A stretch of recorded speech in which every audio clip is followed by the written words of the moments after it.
Hello, and welcome to the Student Ministry Conversations podcast with your hosts, Russell Martin and Brent Aiken. This podcast is all about equipping, encouraging, and inspiring youth pastors weekly with topics that are brought to the table by youth pastors from all over the world. And now, here's our host for this week, Russell Martin. Hey, everybody. Welcome back to the Student Ministry Conversations podcast. I'm glad you are joining us again this week. I hope you enjoyed last week's conversation that Brent had. If you missed that, I encourage you to go back and check that out. Just a reminder, social media, Talk Student Men, and website, studentministryconversations.org. And we will have our podcast up there along with show notes, other helpful links, and any resources that are shared today, we will put up there as well. So it's one place where you can get all that. But I am glad to be back. This is my second interview episode in a few weeks. And I am here with Don Marsh. And I'm going to let Don introduce himself and tell what he does. But I should encourage you to just kind of sit back and listen in for these next 45 minutes or so. And hope that you get out as much. I hope that you get out of this as much as we've gotten in the other podcasts, and I'm sure you will. And so, first of all, Don, tell us who you are. You can give us a 10,000 foot view, or you can zoom in. But how did you get to what you are doing today, and what is it that you do? Okay. Well, I'm Don Marsh. I'm a ELCA Lutheran deacon, retired in 2016, and at that same time started an organization called Service Learning Camps. As I was getting close to retiring, which is a monumental decision in and of itself, I just started asking my friends, kind of, what should I do? I'm still young, still vital, and have a lot left in me. But I was done with congregational youth ministry after 35 years. So the preponderance of my advice was do something with trips. There's a niche out there for trips, service trips. Mainly that niche would be that they're affordable, flexible, and kind of youth worker friendly. So what we've come up with is a model in service learning camps where we provide a coordinator in a given city, Denver, Albuquerque, San Francisco, pick a city, anyone. I think there are 20 of us coordinators that our job is to connect with volunteer coordinators, service leaders, service organizations, that sort of stuff, so that when a group contracts with us, what you're getting is that all of your service will be provided, set up, guaranteed, whatever. The rest of the trip, we leave to the leaders. Where you stay, what you eat, when you eat, what you do with free time, that sort of stuff, devotions even, we leave that up to the leaders. And there's a lot of other unique things about service learning camps. One that pops into my mind right now is that in our model, you're there by yourself. Your group is there by itself. We don't pair you up with other groups for good reasons that we kind of have come to experience and learn about. But right now, this year we're in 15 cities around the country. We had a great year, and 22. Few little wrinkles here and there. There always are, but most of our wrinkles this year were kind of just a little bit of COVID-related stuff. But great reviews. People are telling me that they really resonate with our model. A experienced youth worker, can come to a service learning camp, and the way we put it is that it's just as if you planned the trip yourself, because you did. We only set up the service aspects of it. And then, of course, our coordinators serve as consultants on the community, what might be going on, where you don't want to go, that sort of stuff. But, it's about as close to doing your own trips as you can get. it's what I did the last 15 years in ministry. You work with organizations and they all have pluses and minuses and all that stuff. So I just started doing my own trips, and I would literally throw a dart or whatever you want to call it at a map on the wall, and that's where we're going. We're going to Baltimore. And so, but what I realized out of all that is that getting all of the service, that's the hard part. It's not hard really to go to a city and find good restaurants and find interesting things to do and that sort of stuff. I actually enjoyed doing my own theology because that was a leadership aspect of our trips, as was food. We would really delegate that out to the people that were on the trip. What's hard is finding adequate service partners that have been vetted and that know what we expect. So that's what I'm doing. 6 years in, started very slow. First year, just two groups. I think that was 2015 actually. And then, 8 groups one year, 18 the next, got up to 28. 2020, we had 63 groups signed up, and not a single one of those pulled off a trip for some reason. This past year, 22, we had a great year. We had over 60 groups that came our way. Neither here nor yonder for some people, but that was kind of boosted by the cancellation of the ELCA national gathering. We picked up a few hundred people from that, and we also picked up a couple of groups from other organizations that just couldn't find staff, and our model, there's just the one coordinator that we have to have in a community. So, it's been a great year for us. So we served, again, over 60 congregations, 1,600 people came our way, and we were excited by that. And we are already taking bookings for 23, got about a dozen of those in the books. What makes us unique at service learning camps is that we really do focus on the learning piece. Service learning is an educational model that maybe we just take baby steps to in our camps, but it's to teach people to take a look around them. What is going on? What are the needs that are here? What would it take to do something about that need? And how would we fund that? You ask yourself these questions, and then of course you evaluate how it's going and that sort of stuff. So we try to teach people to ask those questions and to learn a model that will go way beyond their trip, that will serve them for a lifetime, and a service learning model. The way we get at that in our camps is that everywhere we go, we ask that organization to provide us with a what I call director level person to share the ministry of the organization. We want to know who you serve, how you get your money, that sort of stuff, what challenges you face. And of course, my favorite question for volunteer coordinators or leaders or CEOs, whoever we get to talk to at different organizations is, and how did you get here? It's a vocational question. I'm really interested in, and I think young people need to know that it's okay. Go ahead. I'll jump in and ask a question real quick. So you're talking about the organizations in the city that you are inviting churches to come to, like whether that's United Way or a food pantry or therapy or whatever like that. So exactly. Okay, awesome.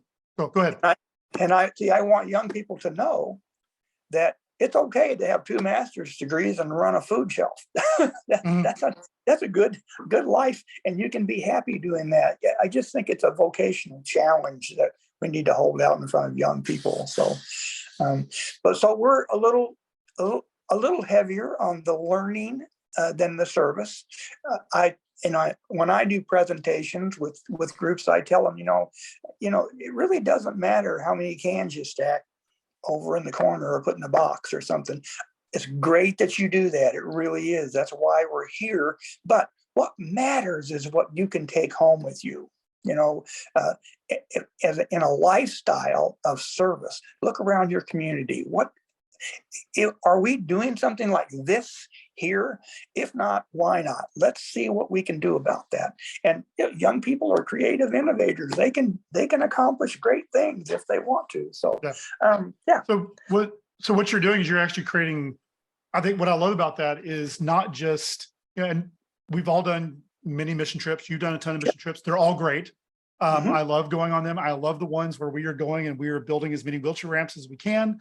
But also I like the other side. And so of helping them to not just do the work, but to see, maybe this, see and learn from your partners why the need exists, and then how that could translate to when they go home to their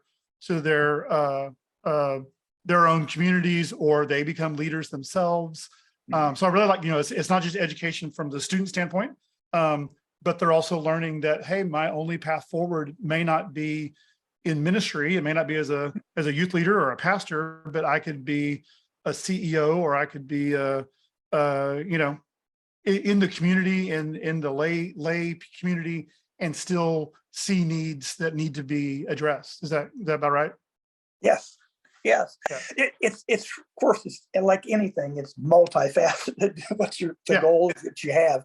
But like, for instance, a typical week at SLC, a group, we tried to set them up with 2 service projects a day, and for 4 days. So in a perfect world, they get exposed to 8 different organizations and the leadership of those organizations and the ministry of them. And so, and the idea there is that their breadth of knowledge about the needs that are in our society is greatly expanded. I have groups when I first started, and I have groups now. It's kind of funny, as the organization has grown. I get to say no now to groups that don't want to do what Service Learning Camps does. Specifically, one of the ways that a lot of leaders will relate to it. I had one just the other day call me up and say, "Yep, we want to come. We only build things. That's all we do. We just hammer and nails, man. That's what we do." And I go, wow, that's not what we do. You'd be unhappy with us. And so, because again, we, in our vision of it all, we just want there to be this breadth of knowledge about the different needs. And so in a typical week, you might be with some people that work with the homeless on the streets in Denver. The next day, you might be at an organization that provides baby clothes or something. Of course, and I'll pick on Denver, but you might be at the food bank of the Rockies, and the next day you'd be up in the mountains at an organization we work with up there that has a firewood ministry. You just never know what you might be doing, but the idea is that you'll get to hear what they're doing from the people that know why they're doing it and that sort of thing. So yeah, it's a very unique way of doing camp. And of course, again, the leader controls your camp. Yeah. You design your week. As things play out, if you want to take Wednesday off at an SLC and go to, you're a real big baseball fan and the Rockies are in town or something, and you want to go to a Rockies, hey, go. That's great. We tried to take all of that. We're not trying to maybe not accomplish as much except in that learning piece. That's our real passion, so. Well, yeah. So speaking of that learning piece, one of the benefits that I see of this, and I've been a part of other ministries like this who really focus on learning and serving. One of the ones is CFAT in Lineville, Alabama, which is a missionary training thing. And they do some service, but a lot of their deal is education about, things in third world countries. But what I love about what you're doing is a lot of times when you go on a mission trip, let's say we go to Mexico or we go to, wherever it is that we're going, we go in and do things the way we think they need to be done. And we're going to come in with our group and we're going to do what you need. And that's not what I gather that you are doing. You are partnering with those ministries in the area and saying, what do you need? What are the needs of the community? So, I mean, I've heard, not horror stories, but I've heard stories of groups going in and they build their house like you would in America. And that could have built 15 houses for what was needed in the country they were in. And so I know you're not in different countries, but can you kind of talk a little bit about how you're able to not only tailor the needs of a group coming in, like a youth group, but to help them tailor that to what the actual needs are in a community, not that just, because some groups actually have to make up work for a youth group coming in, and it's not really helpful. So can you talk to a little bit about that, like when helping hurts and kind of how maybe a little bit of how your approach helps to address that aspect? Sure. Well, of course, when you say those things, ask that question that way, it really it pops for me. I was in service learning.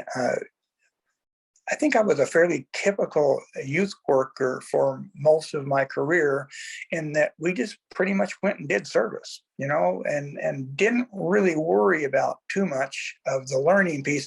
I think we almost thought that was, yeah. Let us get busy here. Let us go do something here. We came here to do things, and I understand that energy is certainly in a youth group. When they show up, that is what they expect. So that's a struggle for us as an organization when we, okay, welcome to Phoenix. We're going to sit down and talk for a while. It gets a little bit, they have to adjust to that. But I was shaped by a relationship that our synod here in St. Paul had with the Iringa Diocese in Tanzania. And the program is called Bega Qua Bega, or Side by Side. And what time after time after time, what was reinforced to us is that we're going there to learn. We're not going there to build things. First of all, we can't build them the way they build them. We don't. And they won't stand, they won't make it. Other reasons. I mean, when you get into these mission experiences, especially for me in international things, you realize that when you go and build something in Tanzania or something, you're taking jobs away from the Tanzanians. And if by the way, I'll give you the shirt off my back. Here's all my clothes, Well, we have a school there that we support, and we train tailors and people that sew and make things. And then we come in there and give them tons and tons of our clothes. We just took jobs away from our tailors that we train. We have to be a little more kind of open in our thinking about, more sensitive to what we're doing when we do those things. And so that's why when we're here in the States, we're taking people on trips. We really want them to understand kind of the whole picture of what's going on with the organizations that they are serving at. A lot of it, as I say, is not rocket science. It's just being a little more sensitive than you might have otherwise been to the needs, to the challenges, and to the populations that you're serving. We want, for instance, one thing would be, we can go to an organization that serves the homeless, and that's great. We want to hear from the person that directs that organization, and we want to meet the people that are served by it. We want to meet homeless people, and we want our kids to sit and listen to them and hear their stories and stuff, because that's the kind of stuff that you will remember. You won't remember necessarily the bags you packed for them, but you remember the story from Jim that you met on the street, So yeah. Does that answer part of it? Yeah. And that's just that, a lot of times I remember, and our podcast listeners have heard this story a few times, but I remember going to Bolivia and we went there, and the first day we ate our meals at a little restaurant in the town. The first day we visited this farm and talked to them. And the next day we went to the schoolhouse and hung out there, and the whole, each day was filled with these experiences of meeting people. And we didn't know, I was like, when are we going to do work? When are we going to make something or do something? And I think they came up with a project of us to stack rocks that they would use. And we realized it was like, later on, we realized we were the first group going into that town from this organization that we went with. And we weren't there to build anything except for relationships and learn.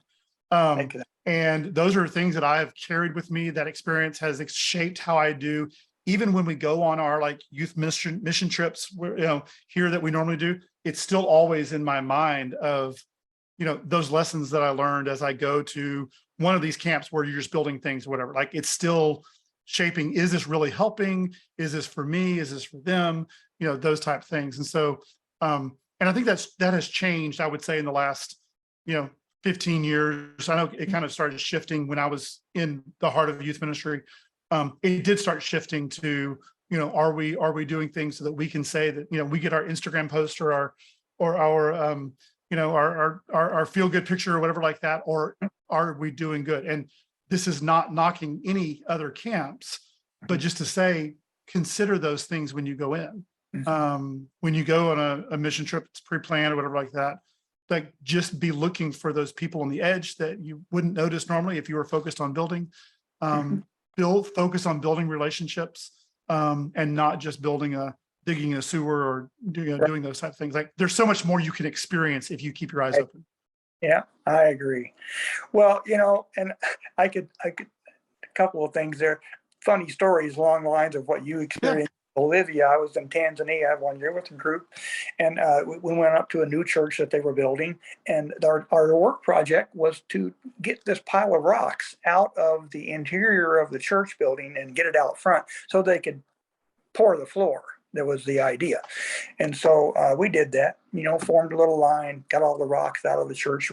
Yay for us, And so I go back there 2 years later and went up to the same church. And guess what our work project was? It was to put the rocks back inside the church that they had poured the floor. God bless them, But, like you say, they make work for us, and it kind of has to be work that's we can't hurt ourselves doing or something, because they kind of seem to think that we're going to hurt ourselves if we do any hard work. But that's just one little thing that sticks with me. As I'm out doing service trips, as I put together service learning camps, that sort of stuff. Boy, the learning piece just comes back time and time again. Gosh. We work with an organization, hate to keep picking on Denver, but an organization called Holy Kicks, run by a still Lutheran pastor, who just gives shoes away. Kicks or shoes. I didn't know that. But, and what he does is go up and down Colfax Avenue and gives away shoes. And the rest of his time, he walks around with his hand out to corporations and people like that. Give me money, man. These people need shoes. So his name is Reverend Tig Taylor, if you want to look him up. Holy Kicks. What a great organization.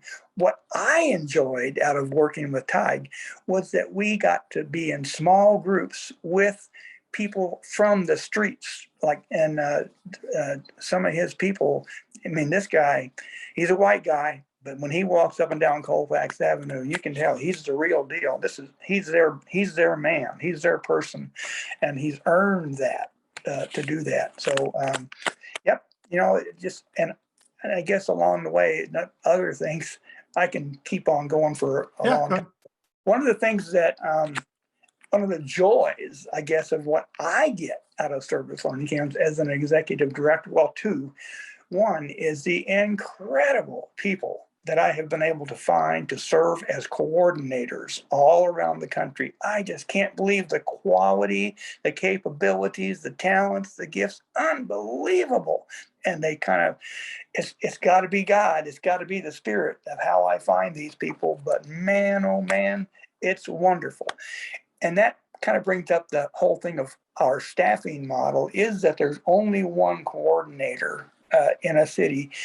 So a lot of it falls to the youth leader and to the leadership of that group to figure things out, to do things for your week. But that model of, and we're all independent contractors, we're all part-time, that sort of stuff. So, that model has allowed us to like thrive this year, for instance. And it's also, well, like when other organizations couldn't find staff, we don't have that problem. We don't have to, we just had to hire 4 or 5 people to accommodate all the growth this year, but we don't have a model that kind of limits us or whatever. So, and we're all independent contractors. If we have a group in town, if you're in Nashville and you have a group, you work that week, but if you don't, oh well. Because our work is done in advance of your showing up. Our work is done in the spring when we're out working with volunteer coordinators and leaders of organizations and stuff. That's where our heavy lifting happens, is that way. I say it and I always get questions about it, but with our coordinators and with us, the customer who we are serving is the volunteer coordinator. We're serving the organization. Those are our friends, and that's who we work for. The fact that a group is there is kind of secondary to that.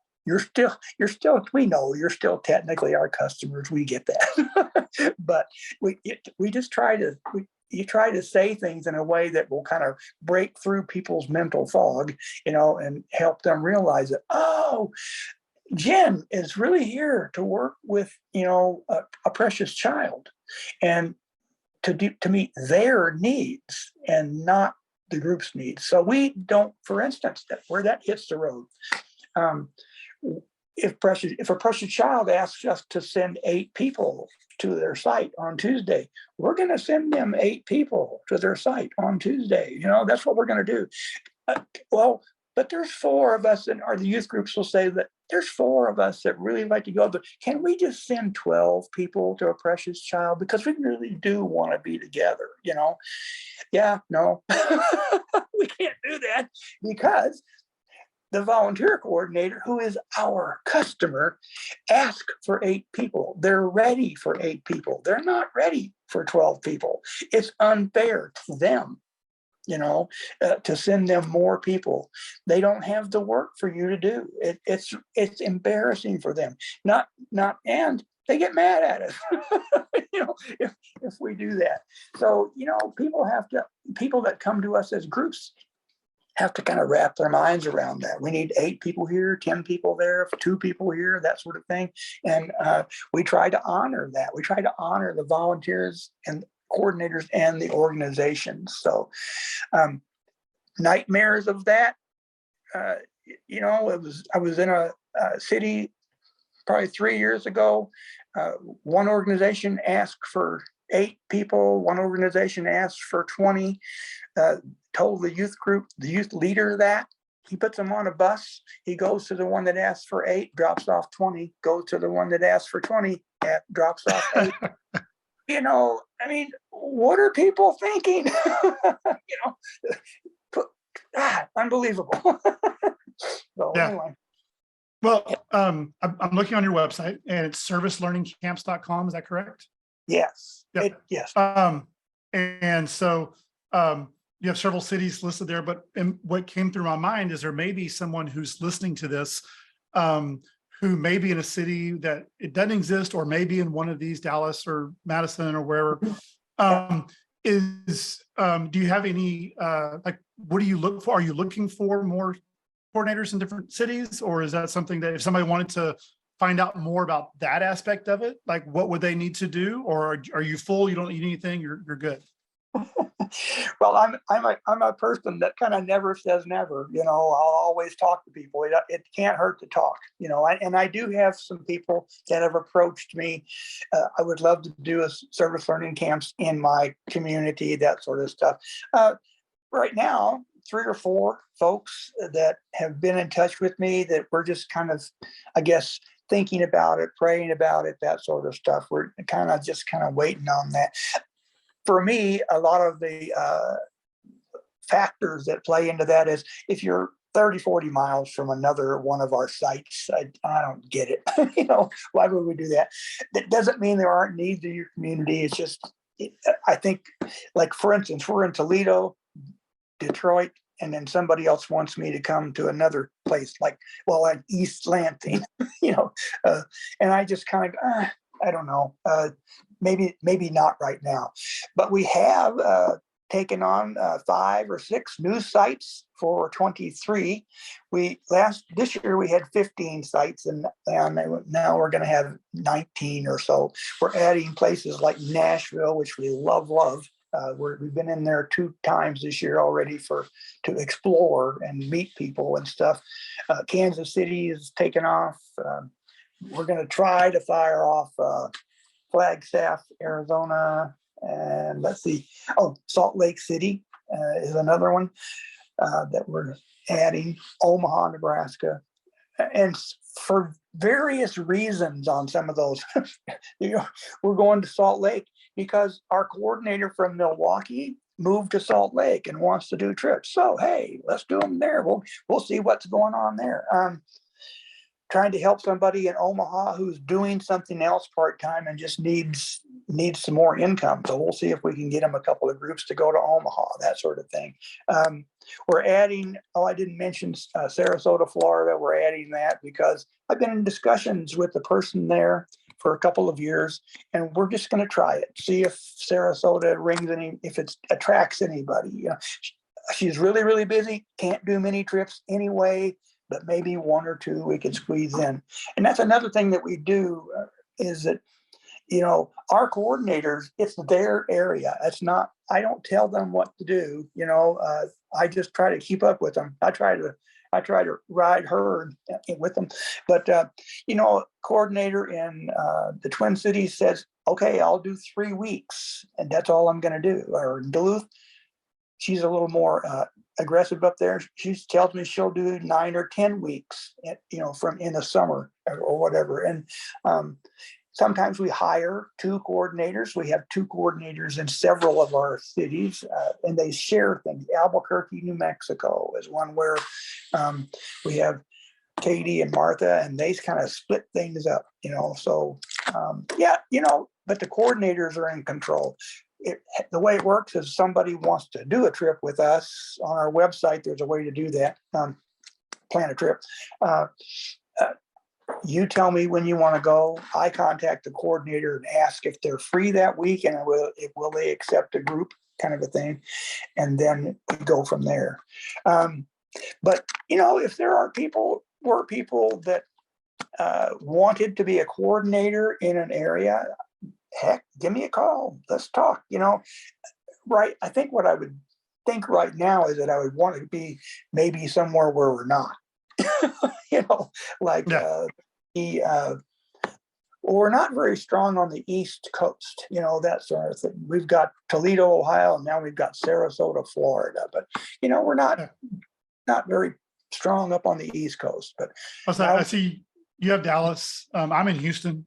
I'm not volunteering. I'm not volunteering to be a coordinator. I'm just saying, I do know, that may be something that somebody's looking at going, hey, I want to be able to serve. They're trying to figure out ministry wise what they want to do. And this may be something that may be appealing for somebody who has mission minded, may not be in youth ministry anymore, or, it's just a different option for that. But because we are trying to, Go ahead. Most of us are part-time youth workers or educators. That's who most of us are. Great summer jobs. I'm trying to expand our other than summer things, mainly doing that by reaching out to some campus ministry groups. And I think certain ones of our sites would be really good for, college groups, university groups, campus ministry people, that sort of stuff, spring break kind of stuff or Yep. whatever. There's some of them that would really lend themselves to that, but yeah, you mentioned you're in Houston. So I was just online today with, let's see.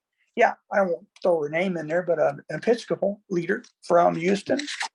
She was with us this year in Albuquerque, and next summer, she wants to go to Denver. We have some people from Dallas. I have one that I'm working with from Dallas right now that wants to go to Kansas City, that sort of stuff. So it's fun. I love what I'm doing. Awesome. Well, I'm gonna kind of start wrapping this up. We have a big storm coming. My wife just texted me and said they're out of power. So I'm gonna wrap up. We got about 30 minutes here, but it's been great. I've a couple more last questions we can get in before the power goes out. Okay. One is you mentioned to go on a trip, we can go to your website. Like anything else you would want to tell a youth leader who's thinking and listening right now and going, "Hey, I'm interested in this."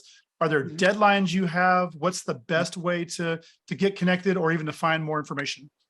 Okay. Well, yes, I like to say we're affordable and we're youth worker friendly. By that, the way we approach things is it's very personable. You message me, call me, contact me, whatever. You get a response right now. Okay. I mean, like, I'm retired, man. I'm sitting around waiting on you, that sort of stuff. I pride myself on contacting people immediately. I know youth workers are busy and that sort of thing, and they want information. Most of them want it right now. I got a meeting tonight. Yeah. So there's that.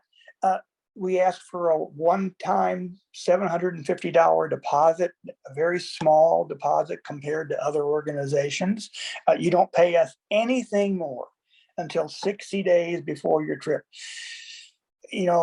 I grew tired of having to pay a big deposit for trips because I had large youth groups, and I just hated cutting $12,000 checks to organizations, when I'm still guessing about who's going to go, And so when I say we're youth worker friendly, we really do believe that 60 days out, most of you should know who's going or pretty much have a good idea of what it's going to be like. The other weird thing we do, this is my accountant hates this one. You can't do that, Don. And I go like, yes, I can. I'm the executive director and I don't have a board, but you only pay for the people that show up on the trip. If you tell me you're bringing 20 and you bring 17, you pay for 17.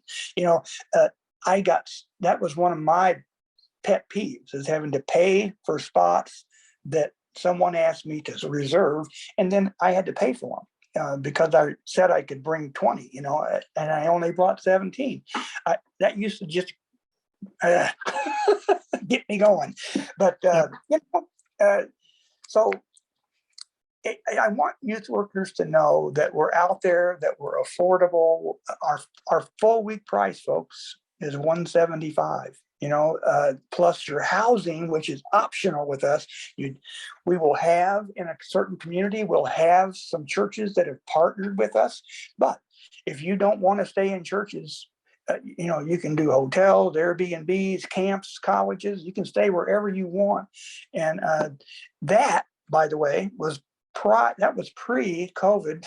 We did that change, and it's been very, very popular. There's a lot of people that don't want to sleep on air mattresses in church basements. Some do. Some kind of like that experience, and that's fine. More and more, though, people are kind of opting. The big one this year was, for some reason, was church camps and college dorms. Those were both popular this year.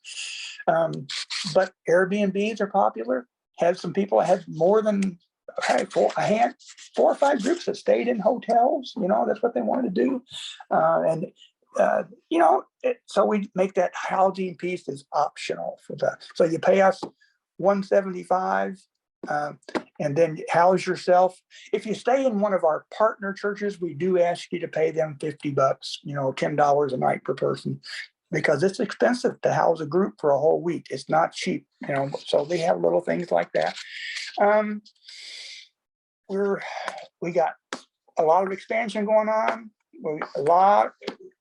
Good number of bookings already, but certainly wide open in most of our cities. Most of our cities right now have 1 or 2 bookings. So, summer is pretty open. So, yeah. So you mentioned the website. I'll ask you to mention that again, and then any other way that we can get a hold of you, either if we're thinking about the service learning trips, or just to ask you more questions. I know we're going to get cut short a little bit. So just if somebody wants to get a hold of you, how can they get a hold of you and pick your brain and talk to you more? Well, please call. That's by far the best way for us to get at your questions and my answers and stuff. We're small enough that just give me a call. 612-708-0373. 612-708-0373. Call me up. Let's talk. Let's chat.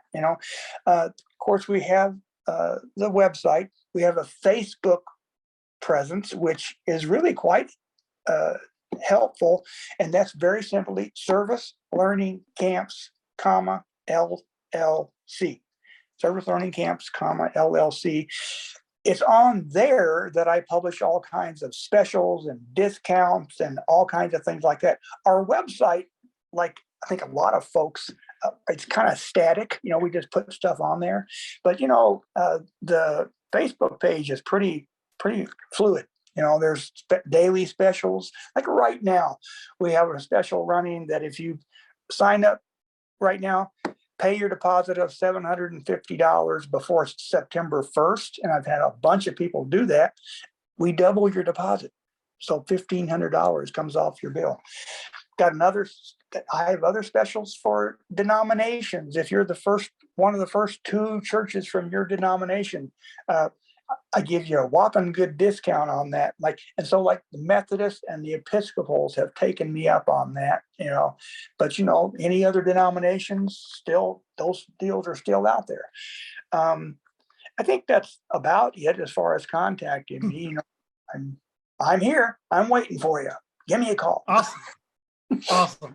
Well, Don, thank you so much again for joining us. And I hope that everyone listening has kind of picked all the little bits of wisdom, because they're scattered throughout this whole podcast. And if you go back and listen to it again, but Don, thank you so much for your work and what you're doing and how you are uniquely serving youth ministries, because I see this would be a benefit for someone who maybe wants to go to an area and is looking for a day or 2 in an area to go and to add those aspects in there. Any trip, any ages. We'll do any trip, any ages. See, we're very different. We're just like all the others that are doing what we're doing, except we're different in every way. We'll do anything that you need to do. Some people can't go for a whole week. Some people don't want to. Junior high kids don't want to go for a whole week often, that sort of stuff. We do a lot of 3 and 4 day trips or whatever, so yeah, that's our niche. Well, again, thank you all for joining us for this episode of the Student Ministry Conversations podcast. Make sure and check this out on our website at studentministryconversations.org, and then also on social media and all of those good things. And we will see you next time.